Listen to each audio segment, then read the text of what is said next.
होला फ्रेंड्स, सब बढ़िया। तो यार मैं काफी दिन से ब्लीच के बारे में बात करना चाह रहा था। That why is it the weakest anime among big three. When ever fans talk about big three, वो या तो नारुतो या फिर वन पीस की बात करते हैं। वो ब्लीच को हमेशा भूल जाते हैं। And whenever they rank, तो वो ब्लीच हमेशा ही बॉटम पे आता है in most of the fans case. So अब जबकि ब्लीच फिर से स्टार्ट हो चुका है, तो इससे ज्यादा अच्छा मौका मुझे नहीं मिलने वाला है इसके ऊपर बात करने के लिए। सो आई थॉट कि क्यों ना इस पे बात किया जाए, क्योंकि अब जब ब्लीच फिर से स्टार्ट हो चुका है तो this is the best time to talk about it. So in this video I am gonna talk about why Bleach is the weakest anime among big three. In this video I'm gonna talk on 3 points: main characters, motives and villains, the most important. और मैं ये पहले ही बता दूं कि अगर तुमने अभी तक ब्लीच नहीं देखा तो कोई दिक्कत नहीं है, क्योंकि मैं इसमें कम से कम स्पॉइलर देते हुए उसे बताने की कोशिश करूंगा। So if you want you can watch it और यू कैन लीव इट, ताकि जब तुम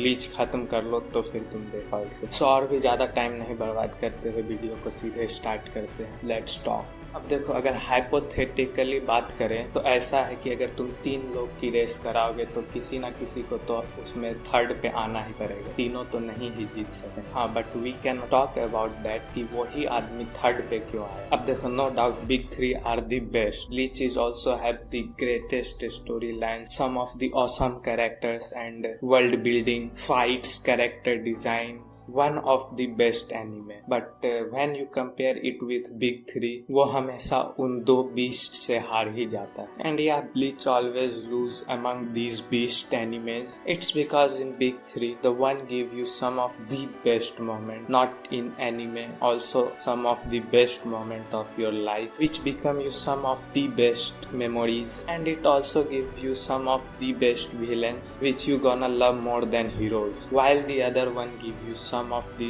larger than life characters which gonna be in your favorite list till the end. But at the same time Bleach leak in all of these. अब ऐसा नहीं है कि उसके पास अच्छे और मेमोरेबल कैरेक्टर्स नहीं है या फिर उसने कोई सा भी मेमोरेबल मोमेंट नहीं दिया, but in compare to these two beasts वो उतना इम्पोर्टेंट नहीं दिखता। Maybe it's because in Bleach उनका main protagonist is not the loser like us. He have everything from the start: a happy family, some of the best friends. He is already powerful from the beginning. उसे कुछ भी करने की जरूरत नहीं पड़ी। While Luffy and Naruto is a loser in the beginning, like us. They have problems in the beginning which they have to deal with. They don't have friends from the beginning. They made them. They don't get someone who love them without doing anything. उस दोनों ने सब कुछ fight करके पाया है, सब कुछ। They are not the most strongest from the beginning. They work hard for that, to achieve that. Motivations.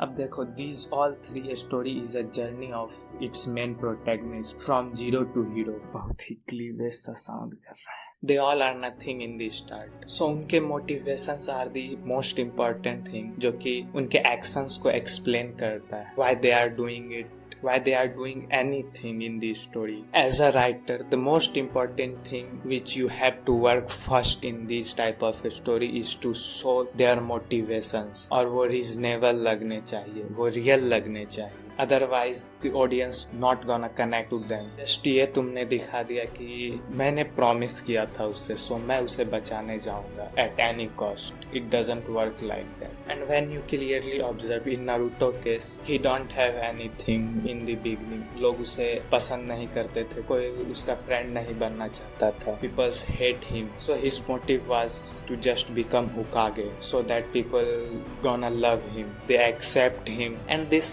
looks reasonable क्योंकि हम सभी के लाइफ में most of us has this type of motivations in our life. And in Luffy case, he get inspired by songs. वो उसके idea, उसके motive, उसके personality उससे इंस्पायर्ड हो चुका था. That's why he also wanted to be the king of the pirate. And again, Ichigo don't have motivations like this.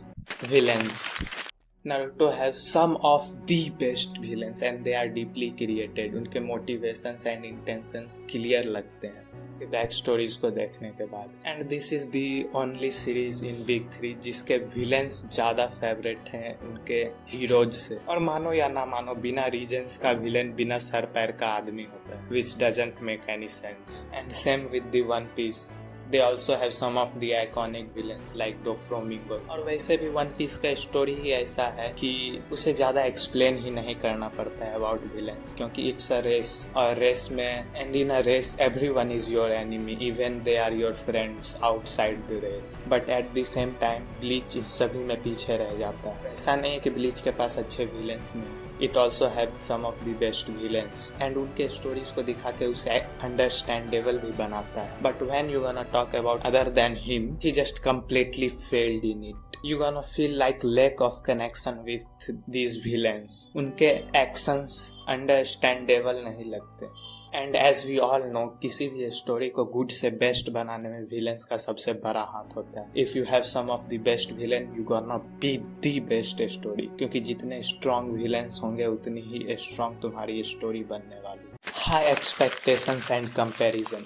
अब देखो, ब्लीच वो द बिग थ्री का पार्ट है, एंड बिग थ्री में ब्लीच के अलावा जो दो एनिमे है, they are the beast, the real beast anime. चाहे तुम उसकी स्टोरीज की बात कर लो, चाहे तुम उसके कैरेक्टर्स की बात कर लो, चाहे fights, moments, they are completely beast. And even after Bleach is not a bad anime, वो हार जाता है उन दोनों एनिमेज से। अब ऐसा नहीं है कि ब्लीच हर एक पॉइंट पे इन दोनों एनिमे से लूज करता है। It also have some of the best point, जो कि मैं नेक्स्ट वीडियो में बात करूंगा, क्योंकि ये वीडियो वैसे ही काफी लंबा हो चुका है। So stay tune for the next video, and if you are new at this channel, please say subscribe करो एंड शेयर करो। और जब तक न्यू वीडियो नहीं आता है, तुम मेरी पुराने वीडियोज को देख सकते हो। And bye, see you soon with my new video.